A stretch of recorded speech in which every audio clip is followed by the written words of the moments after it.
Hello friends. 500 साल होने के बाद भी विलियम शेक्सपियर को इतना महान क्यों माना जाता है? क्यों अंग्रेजी लिटरेचर की बात जब भी निकलती है या दुनिया भर में जो कोई भी लिटरेचर का स्टडी करता है, उसको पढ़ता है, तो शेक्सपियर का नाम लिए बगैर हम आगे नहीं बढ़ पाते। इसकी वजह क्या है?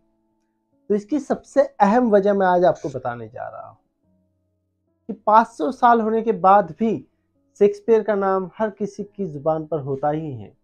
इसकी सबसे अहम वजह यह है दोस्तों कि बहुत ही थोड़े जो नाटक उन्होंने लिखे, जो ड्रामाज लिखे, इन ड्रामाज में शेक्सपियर ने इंसान की भाव भावनाओं को जिस एक्सट्रीमिटी की लेवल पर जाकर बताया है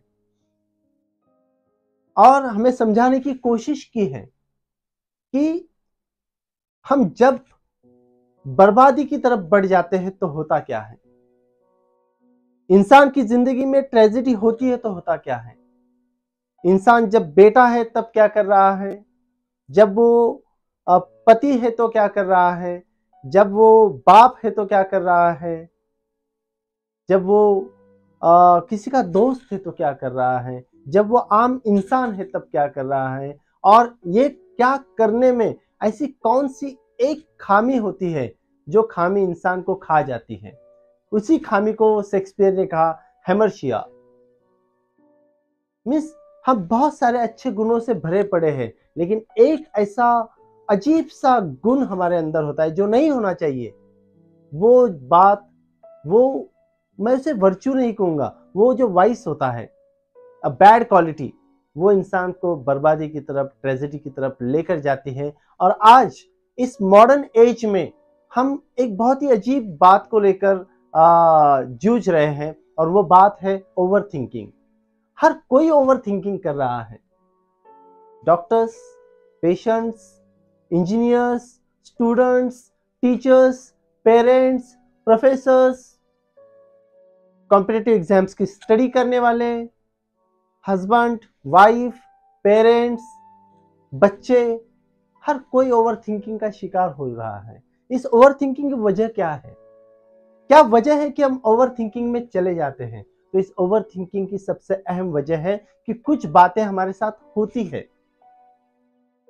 ऐसे प्रसंग हमारी जिंदगी में आते हैं, ऐसे वाकयात हो जाते हैं कि हम उस पर सोचना शुरू करते हैं। सोचना बुरी बात नहीं है दोस्तों, लेकिन हम बहुत ज्यादा सोचने लग जाते हैं। और इसमें भी एक और बड़ी सी प्रॉब्लम है, जब हम सोचना शुरू करते हैं कि कुछ बुरी बात हमारे साथ हो जाती है, कुछ बेकार की बात हो जाती है, कुछ अनफेवरेबल बात हो जाती है और हम सोचना शुरू करते हैं, तो हम हमारी तरफ से सोचते हैं, हम उस बात को लेकर नहीं सोचते हैं, उस बात को सॉल्व करने के लिए नहीं सोचते, उस समस्या का हल निकालने के लिए नहीं सोचते।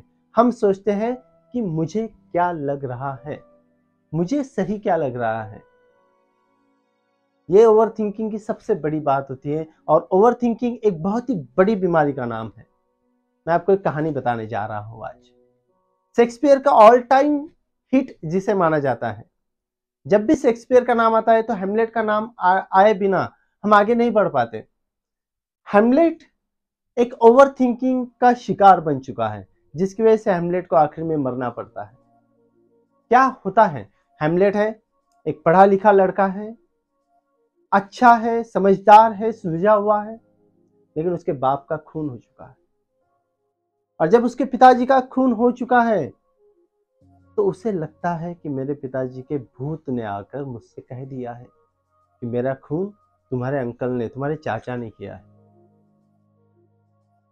बात शुरू हो जाती है, दिमाग में फितूर घुस जाता है, क्योंकि आप चाचा के साथ बहुत ही जल्दी में, हड़बड़ाहट में उसकी मां ने शादी कर ली है। हेमलेट के दिमाग में है कि अब बस चाचा को मारना है, बाप के खून का बदला लेना है, किसी तरीके से मुझे मेरे बाप के मेरे बाप के खूनी को मारना है। बस ये भूत हेमलेट के दिमाग में सवार हो चुका है। लेकिन अब वो फंस गया है, क्योंकि वो खुद को क्रिश्चियन भी मानता है, एजुकेटेड भी है, और अब जिसका खून करना है वो उसकी माँ का पति है और अपनी माँ से प्यार भी करता है, लेकिन माँ की सेकंड मैरिज को बिल्कुल डाइजेस्ट नहीं कर पा रहा है। हेमलेट को परेशानी है। इसकी एक और वजह हम किसी और लेक्चर में देखेंगे कि हेमलेट की माँ ने जो दूसरी शादी कर ली है, चाचा ने जो खून कर दिया, इसकी और वजह क्या है। आज बस हमें हेमलेट कैसे ओवर थिंकिंग का शिकार बन रहा है इस बात को लेकर चलना है। इसमें हेमलेट की बिलवर्ड भी है, उसके साथ उसका बिल्कुल भी ठीक नहीं चल रहा है, क्योंकि अब उसके दिमाग में सिर्फ एक ही बात का फितूर घुस गया है कि किसी तरीके से मेरे बाप के खूनी को मुझे मारना है, खून का बदला लेना है। लेकिन फंस गया है। Being an intellectual one, being a Christian one, and at the same time being a son of the father who was murdered, हेमलेट ठीक से कर नहीं पा रहा है, अपने आप को समझा नहीं पा रहा है, बस सोच रहा है, सोच रहा है, सोच रहा है। पहला एक्ट हो जाता है, दूसरा होता है, तीसरा एक्ट हो जाता है, चौथा एक्ट हो जाता है, पांचवें एक्ट का आखिरी सीन आ जाता है, तब भी हेमलेट सिर्फ सोच रहा है और किसी कंक्लूजन पर, किसी रिजल्ट पर, किसी बात पर वो आ नहीं रहा है। और आखिरी में ट्रेजेडी का सामना करके हेमलेट को भी मरना पड़ रहा है। सभी कैरेक्टर्स मरते हैं, हेमलेट भी मर जाता है। क्या सोच कर मर जाता है? तो बस ओवर थिंकिंग एंड प्रोक्रेस्टिनेशन जिसे कहा जाता है। अपना जो भी डिसीजन उसने लिया है उसे वो बार बार प्रोक्रेस्टिनेट कर रहा है, विलंब लगा रहा है, देर कर रहा है। ये बहुत ही बड़ी सी प्रॉब्लम हेमलेट की हो चुकी है और इस हेमलेट की बहुत ही बड़ी सी प्रॉब्लम के साथ हेमलेट अपने आप से जूझ रहा है। तो ओवर थिंकिंग हेमलेट को इस हद तक लेकर चली जाती है कि हेमलेट कहने लग जाता है टू बी और not to be, that is a question. कि मैं जिंदा रहूं कि फिर मैं मर जाऊं, मेरा अस्तित्व रहना चाहिए या मेरा अस्तित्व खत्म हो जाना चाहिए। इस हद तक हेमलेट चला जाता है। दोस्तों, हेमलेट की कहानी से हमें बस इतना सीखना है कि क्या ओवर थिंकिंग करना सच में इतना जरूरी है। और ओवर थिंकिंग की सबसे बड़ी प्रॉब्लम ये हो जाती है कि हम उस बात को सोचने के बजाय, उस बात का हल निकालने के बजाय हम हमारी तरफ से हो जाते हैं। हम अपने आप को सही मानने लग जाते हैं और फिर हमारा हेमलेट होना शुरू हो जाता है। हम सोचने लग जाते हैं, दिल दिमाग पर बोझ आना शुरू हो जाता है, नींद नहीं आती, भूख नहीं लगती, किसी से बात करने का मन नहीं होता है, काम में मन नहीं लगता है। ऐसी बहुत सी जो बेकार की बातें हमारी जिंदगी में नहीं होनी चाहिए वो होना शुरू हो जाता है because of over thinking. Over thinking की बातें क्या क्या है, क्या क्या रीजन है ओवर थिंकिंग के। स्टूडेंट अगर ठीक ज्यादा मार्क्स नहीं पाता है तो ओवर थिंकिंग करता है। ज्यादा मार्क्स पाकर अगर उसको करियर में सही तरीके से कामयाबी नहीं मिलती तो ओवर थिंकिंग करने लग जाता है। कॉम्पिटिटिव एग्जाम्स के जो बच्चे हैं वो पढ़ाई सही तरीके से करने की बजाय मुझे सक्सेस मिलेगा या सक्सेस नहीं मिलेगा, इसकी ओवर थिंकिंग में लग जाते हैं। पेरेंट्स ओवर थिंकिंग में लग जाते हैं कि हमारे बच्चों का क्या होगा, हमारे बच्चे सही तरीके से जिंदगी जी पाएंगे कि नहीं। लड़की के अगर पेरेंट्स है तो उनको लगता है कि हमारी बेटी का क्या होगा, उसकी शादी कैसे अच्छे घर में करा दे। टीचर्स का प्रॉब्लम है कि कैसे उनकी बात सही तरीके से चले, सैलरी से लेके पेंशन तक होती है। डॉक्टर्स का प्रॉब्लम है कि हमारी प्रैक्टिस आज ठीक है खैर, लेकिन कल ठीक रहेगी कि नहीं रहेगी। और इससे भी ज्यादा जरूरी बात है कि हमारी जो एक दूसरे के साथ बनती नहीं है, एक दूसरे के साथ हमारी जो प्रॉब्लम्स है, इन प्रॉब्लम्स को लेकर छोटी छोटी बातें, अनफेवरेबल बातों को लेकर हम बहुत ज्यादा सोचने लग जाते हैं। और इस ज्यादा सोचने में ये हो जाता है दोस्तों कि हम बात को सोचने के बजाय खुद को सोचते हैं, खुद को क्या सही लगता है ये सोचते हैं, मन को लगा लेते हैं।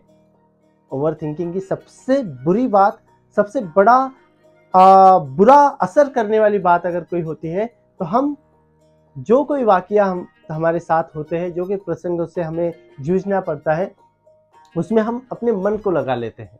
मन को लगा लेने की वजह से हमारे दिमाग से सोचना बंद कर देते हैं। इसी को कहा जाता है, मीन्स एक बहुत अच्छी बात कही गई है अंग्रेजी में कि इफ यू